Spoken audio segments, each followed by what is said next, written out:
Friends, நம்ம கேரேஜில் பார்த்தீங்கன்னா ஏகப்பட்ட வண்டி ஏகப்பட்ட டிஃப்ரெண்ட் இஷ்யூஸில் வருது. ஸோ ஒவ்வொரு இஷ்யூ கண்டுபிடிக்கிறதுக்கே டைம் ஆகிறதுனால நம்ம ஒரு சூப்பரான ஒரு டூல் அப்டேட் பண்ணியிருக்கோம். ஸோ ஓபிடி சென்சார், அதாவது வந்துட்டு கார்லலாம் பார்த்துருப்பீங்க, ஸ்கேன் பண்ணுவாங்க. ஒரு டூல் ஸ்கேன் பண்ணாலே என்னென்ன இஷ்யூன்னு காட்டிடும். அதே மாதிரி வாங்க நான் டீட்டெயிலாக காட்டுறேன் கைஸ். இப்போ வந்து பார்த்தீங்கன்னா நம்ம கிட்ட இந்த ஓபிடி சென்சார் டூல் வாங்கியிருக்கோம், அப்டேட் பண்ணியிருக்கோம். ஸோ இதில் வந்துட்டு எந்தெந்த, ஃபார் எக்ஸாம்பிள் ராயல் என்ஃபீல்ட் மீட்டியார் 350, ஓகேங்களா, அழகா கொடுத்துருக்காங்க பாருங்க. Royal Enfield classic 350, Royal Enfield, அதே மாதிரி ஹிமாலயன், இந்த பாருங்க ஹிமாலயன் 411. ஒவ்வொரு வண்டிக்குமே வந்துட்டு நம்ம ஒயரிங் கிட்ல கனெக்ட் பண்ணி இந்த டூல் மூலியமா இந்த வண்டியில ஆக்சுவலா என்ன இஷ்யூ அப்படின்றது ஈஸியா. ஸோ இங்க பாருங்க, இப்போ நான் வண்டியோட கீ ஆன் பண்றேன்.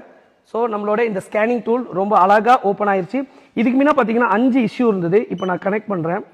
ஸோ ஸ்கேன் பண்ணும்போது கோட் ஃபவுண்ட் அகைன். ஸோ இதுக்கு முன்ன 5 இஷ்யூ இருந்தது. இப்போ வந்துட்டு ஒரு இஷ்யூ தான் இருக்கு. Engine oil temperature sensor